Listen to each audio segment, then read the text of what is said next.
안녕하세요 여러분, 아름입니다. 오늘은 캐나다 토론토 어학연수 Q&A를 찍어보려고 합니다. 제가 저번 달부터 토론토 어학연수 브이로그를 올리기 시작했는데요. 그동안은 중국 유학생활 브이로그가 대부분이었기 때문에 많은 분들이 제가 왜 갑자기 어학연수를 가게 되었는지 궁금해 하실 것 같아요.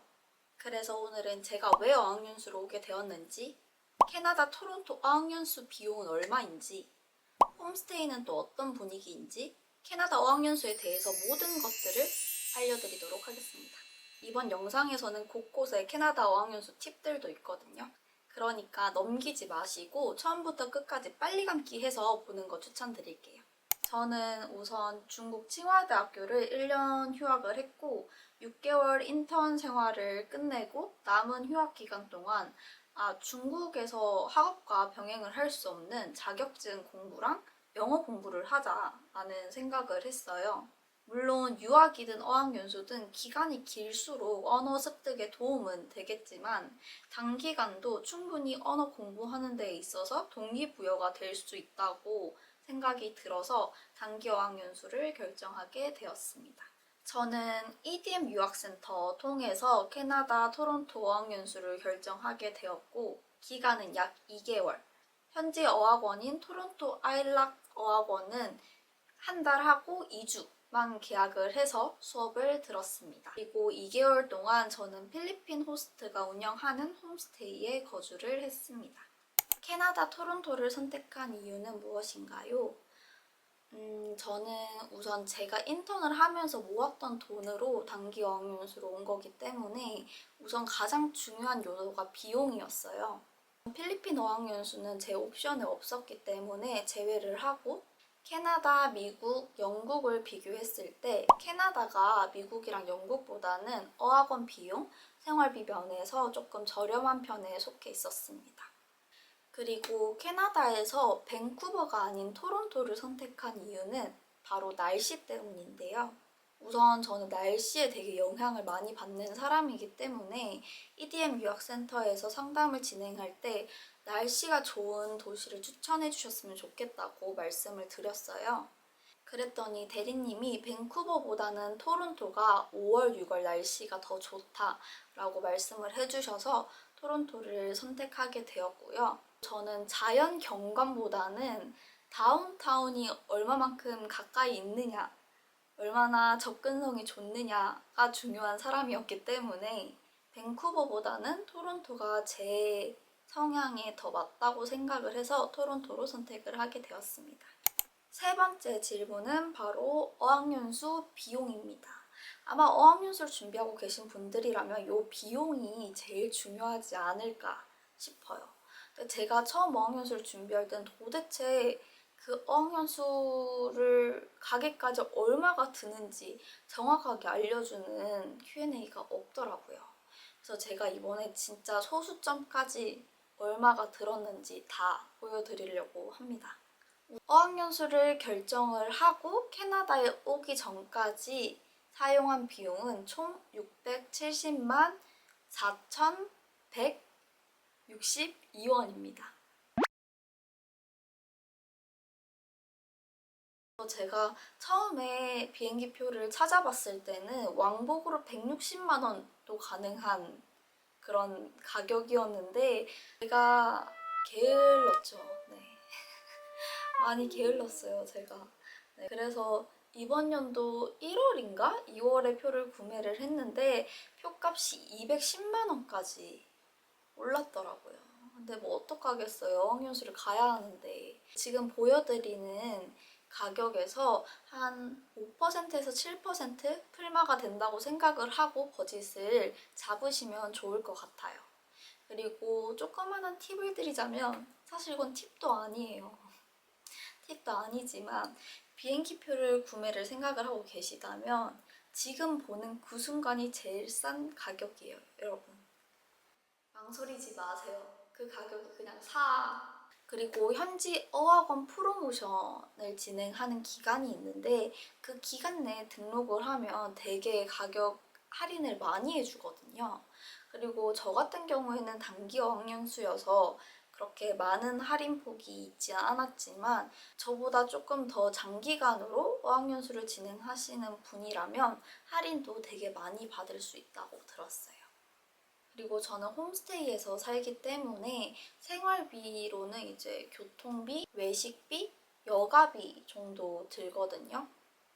교통비는 제가 아일락 어학원을 다니기 때문에 토론토 TTC 먼슬리 패스를 학생 가격으로 할인해서 지금 사용을 하고 있어요. 아일락뿐만 아니라 몇몇 대형 어학원은 이렇게 학생 할인가로 먼슬리 패스를 구매할 수 있다고 하니까 이 부분도 꼭 챙겨서 교통비를 아끼셨으면 좋겠어요. 그리고 평소에 제가 뭐 술이나 클럽 같은 곳을 즐기지 않다 보니 생활비가 생각보다 많이 안 들어요. 여기 와서 한 달에 보통 한 70만 원 사용을 하는 것 같고요. 70만 원에는 뭐 제가 장거리 여행을 갔다 오진 않았지만 뭐 나야가라 폭포, 뭐 야구 보러 가고 이런 여가 생활 비용도 다 포함된 가격이거든요. 근데 제 생각에는 저랑 반대로 이제 술을 좀 많이 즐기시고 그런 클럽을 좀 다녀보고 싶다 하시는 분들은 100에서 120 정도는 생각을 하셔야 할 것 같아요. 캐나다 물가가 싼 편이 절대 아니거든요. 약간 물 이런 작은 페트병 하나가 싸면 1,500원? 그리고 만약에 좀 뭐 편의점 이런 데서 산다 하면 기본 2,500원까지도 하기 때문에 네, 절대 싼 편은 아니에요, 물가가. 생활비를 조금 넉넉하게 잡아서 오셔야지 좀 어학연수 생활을 여유롭게 즐기실 수 있을 것 같아요. 네 번째 질문은 홈스테이 추천하시나요? 네, 저도 되게 많이 고민을 해서 홈스테이로 선택을 했는데요. 캐나다 주거 방식에는 홈스테이, 룸렌트, 기숙사 이렇게 크게 세 가지가 있는데요. 가장 저렴한 거는 룸렌트, 그 다음이 홈스테이, 그 다음이 기숙사입니다. 저는 지금 한 달에 1,100달러를 지불을 하고 홈스테이에서 살고 있는데요. 룸렌트는 보통 홈스테이보다 한 200~300달러 정도 싼 편이고 기숙사는 한 달에 거의 한 2,000달러 정도 한다고 들었어요. 제가 홈스테이를 선택한 이유는 아무래도 단기 어학연수여서 뭔가 생활용품을 사고 또 혼자 요리를 해먹는다는 게 조금 부담스럽더라고요. 그래서 저는 아무 고민 없이 바로 홈스테이를 선택을 했는데요. 홈스테이 장점으로는 우선 첫 번째, 음식을 하지 않아도 된다. 홈스테이에서는 음식을 굳이 직접 안 하셔도 되고 삼시세끼가 보통 제공이 돼요. 그리고 두 번째로는 생활용품을 사지 않아도 된다.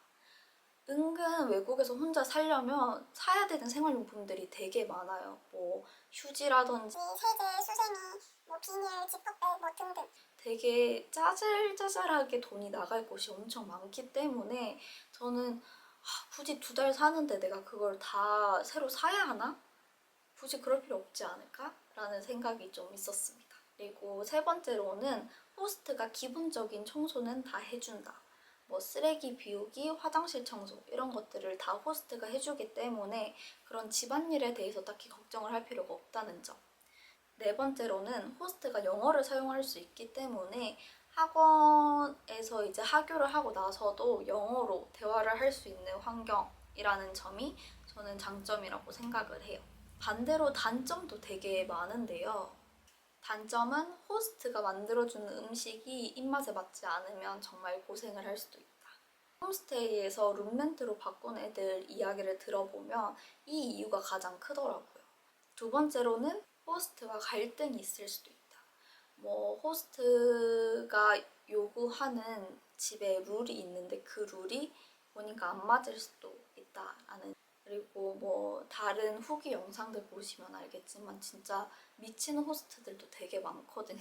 그리고 에이전시를 통해서 홈스테이를 배정받는 경우에는 뭐 학원과 엄청 먼 거리 홈스테이가 걸릴 수도 있다라는 점입니다.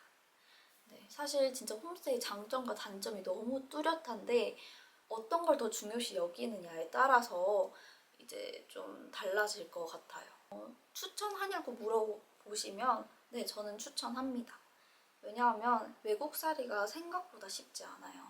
처음 외국살이를 한다면 그 나라에 적응할 수 있는 어느 정도의 기간은 있어야 된다고 생각을 하는데 처음부터 그냥 무턱대고 룸렌트에 들어가게 되면 진짜 챙겨야 할 게 너무 많아요. 마트에 가가지고 뭐 음식도 사야 되고 생활용품도 사야 되고 룸렌트 오너랑 또 소통도 해야 되고 약간 영어도 잘 안 되는 상황에서 이런 복잡한 일들을 다 하다 보면 진짜 머리 아프거든요.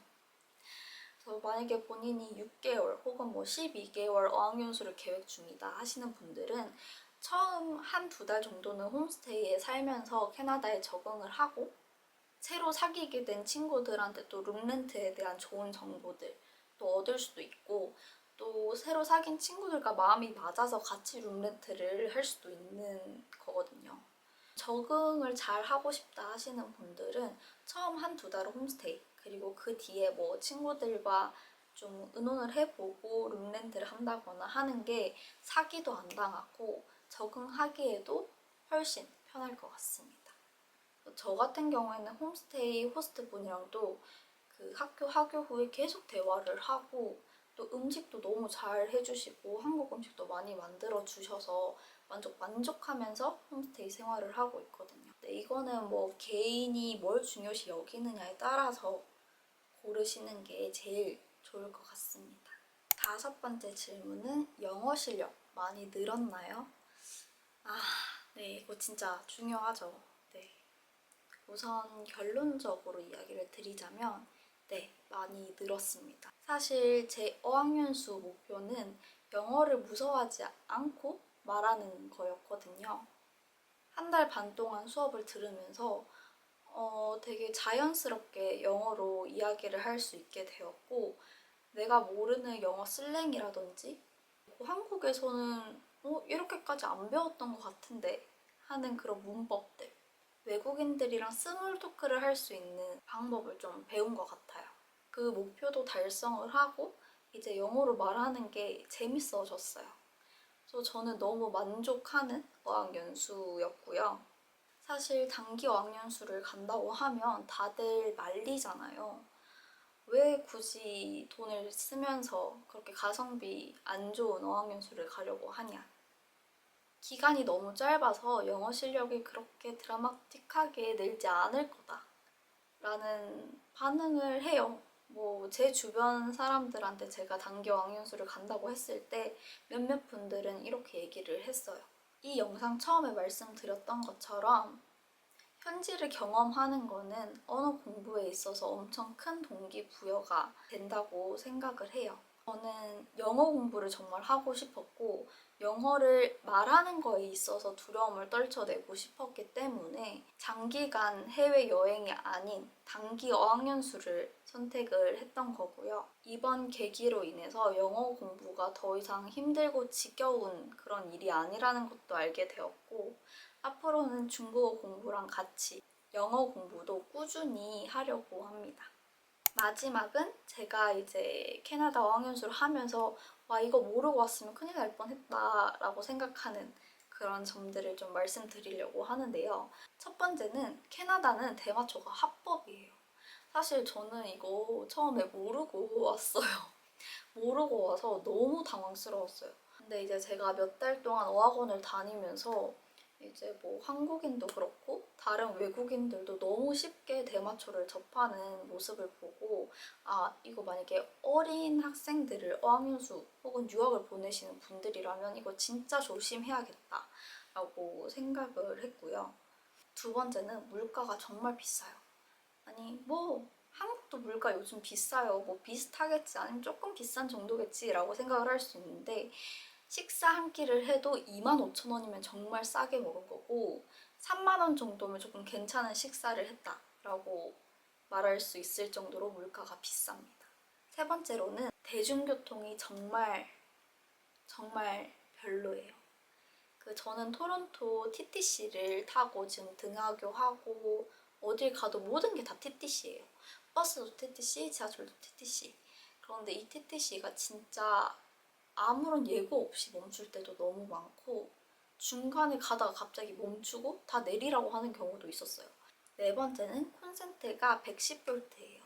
그렇기 때문에 한국에서 사용하시는 가전제품을 들고 오실 거면 110V도 사용 가능한 건지 확인을 하고 가져오셔야 합니다.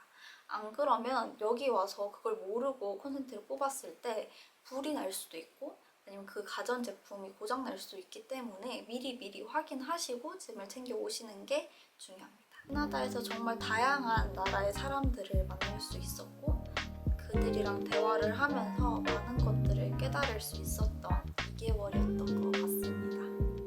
캐나다 어학연수를 고민하시는 분이라면 이번 영상이 좀 도움이 되었으면 좋겠습니다. 캐나다 생활 혹은 캐나다 어학연수 관련해서 궁금하신 점이 있으시다면 편하게 댓글 달아주세요. 다음은 더 유익한 영상으로 돌아오겠습니다. 오늘은 여기까지. 안녕!